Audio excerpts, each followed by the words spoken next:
King. Can you hear me all the way in the back? Yeah! No! I said, can you hear me all the way in the back?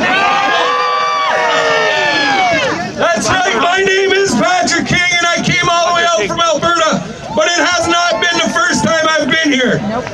We've been here 2 years ago, as of today. It was our 2-year anniversary where Alberta got together as a province and drove a convoy of transport trucks all the way across this country to get this Canada back to being where it needed to be. All right.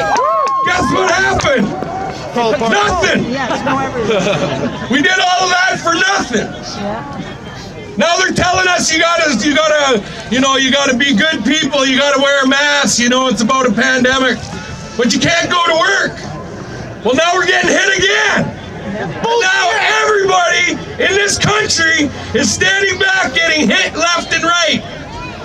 When are you gonna stop getting hit? Now. Enough is enough. When are you gonna actually push back? Standing out here protesting is one thing, but the only way to get shit done is to do it yourself. True. And that takes everybody in this country.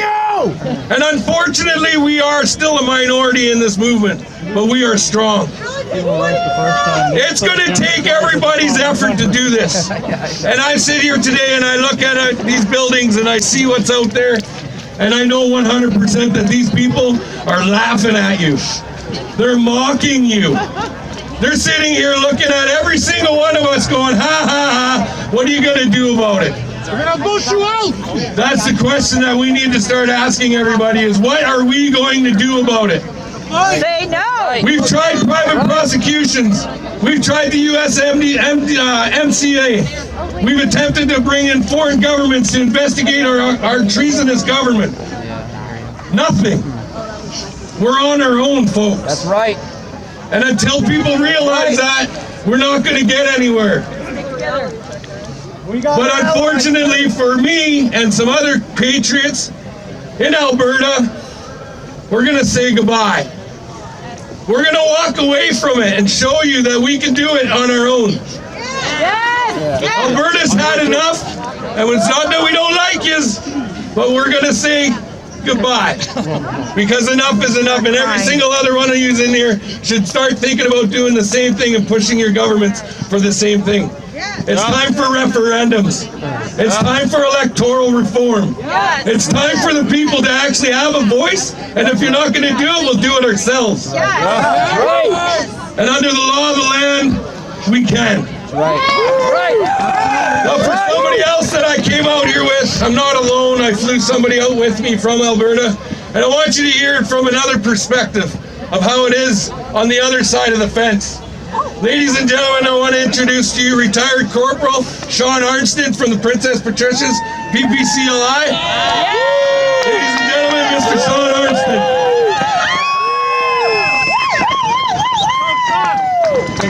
Thanks for the great introduction there, Pat. Closer. Yeah, I flew out here from Alberta with Pat. I'm a veteran. Closer. A little closer to the mic. Hey, how's that? All right. Yeah, I flew out here from Alberta. I'm a veteran. As soon as I got to town, I went to Beechwood Cemetery, visit a friend who gave his life in 2007. It was a hard conversation to have and explain this situation that we fought for. And I'm not alone in those who have served overseas in the viewpoint that we all here have, that we are living under some fucking guise of tyranny. Our economy is being weakened and we are being put on our knees so that communism becomes a tempting treat. We got people being put inside camps where they're not even allowed to access their families. And it's the first time the Canadian government's been filed a lawsuit, a cease and desist order. So I know I'm not alone in this understanding that we are being led to communism and we are being led to UN agendas. And be no fool, it doesn't matter, conservative, liberal, NDP, they all sign on to the same agenda. It's a different form of bullshit. So I don't, you agree. Pat said separation sentiment in Alberta is real. I grew up in Alberta, and I'm a fourth generation veteran, but I grew up in Alberta. And I've never heard separation spoke of so much in the limited conversations you're allowed to have outside your homes. You're welcome. So when you got to look at that. We are a province sanctioned like Iraq was in the war. My dad fought to liberate the Kuwaitis. We are literally being put on our knees. So that communism, like I said, is a tempting treat. And to a lot of youngsters, this is a tempting treat. Our children are being told this is essential and this isn't. Our children are being shown the government can tell me to do whatever I want and I will do it. They will comply. Right. And that's fucking bullshit. These people work for us, man.